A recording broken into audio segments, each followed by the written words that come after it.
First Chronicles 16:12 through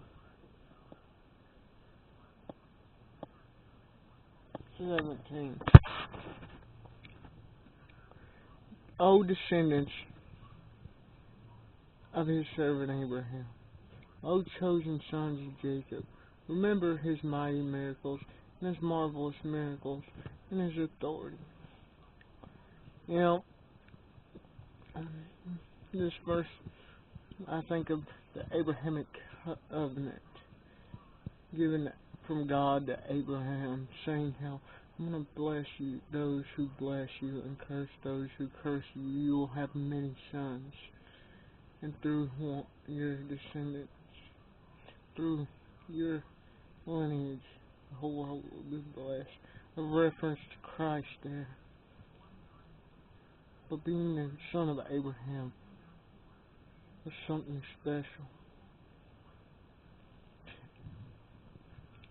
Now, there was many that descended from Abraham.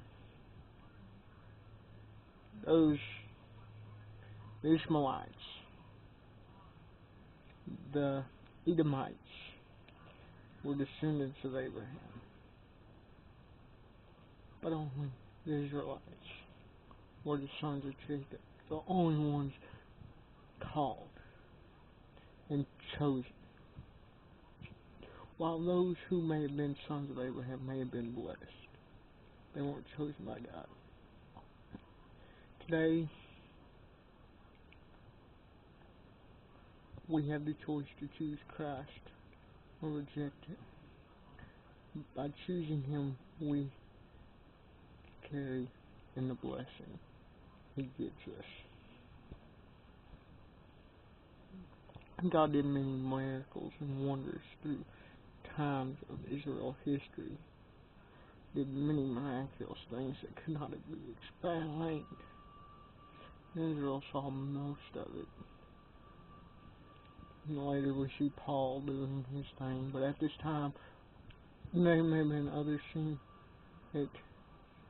But it's to get the attention of Israel every time to show God's power to Israel. Now, it may have worked that way. There's some Egyptians that saw God's power in the Exodus from God doing His plagues, which were miraculous plagues.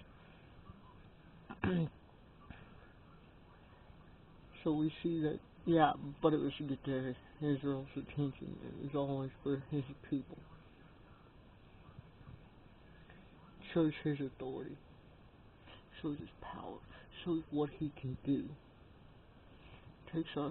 Oftentimes though, we can get redirected and focus on what we see, the wonder, and take off of the wonder and the wonder.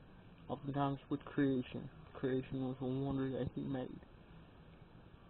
But oftentimes we can put our focus on creation. There's several religious bodies that put focus on the creation and not the Creator. They consider the creation the God itself, which it isn't. Okay, verse 14. He is the Lord our God.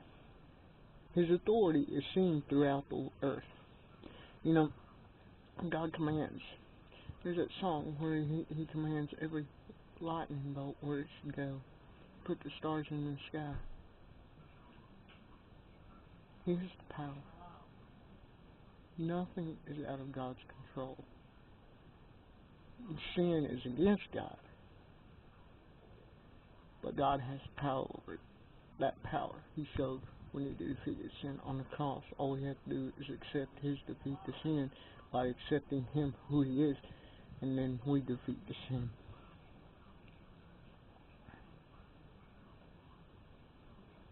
You know,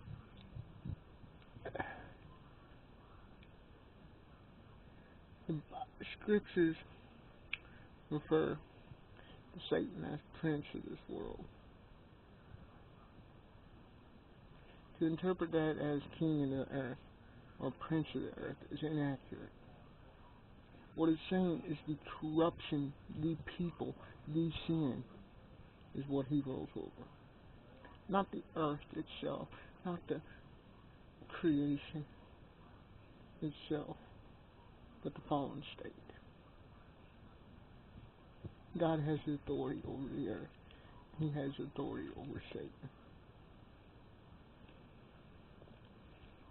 And he'll show his authority to everyone when he chooses. Verse 15. Remember his covenant forever, the words he commanded. Now, to 1,000 generations. Now his covenant originally was the law given by Moses. Originally it was a covenant given through Abraham. There's a Noahic covenant which everybody falls into because the world hasn't been ended by another flood. But this covenant, he came out with a new covenant. 1,000 generations, roughly 10,000 years, perhaps. But it's just saying a long period of time. He is using a lot of imagery. So he may be just saying, what it's saying is that God's promises never end. They don't. God's promise with Abraham did not die with Abraham. It continued. Some people's covenants, as soon as that person died, peace to you, is no longer considered. His agreement with Abraham and his oath to Isaac. His confirmation to Jacob. He promised Israel with the everlasting promise. This is Christ again. The everlasting promise is the promised one, but it's the fact that they serve him, he'll be their God.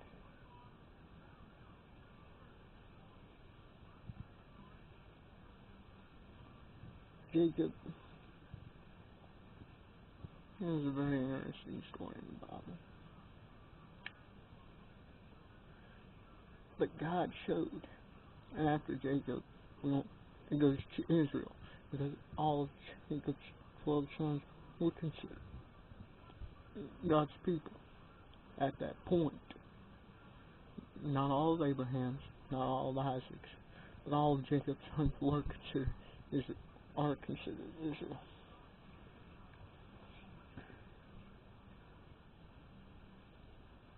You know, by the time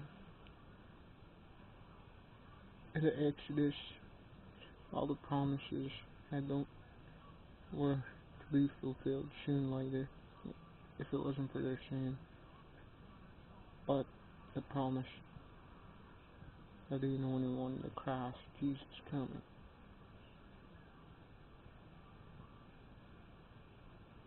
God works everything out according to his plan.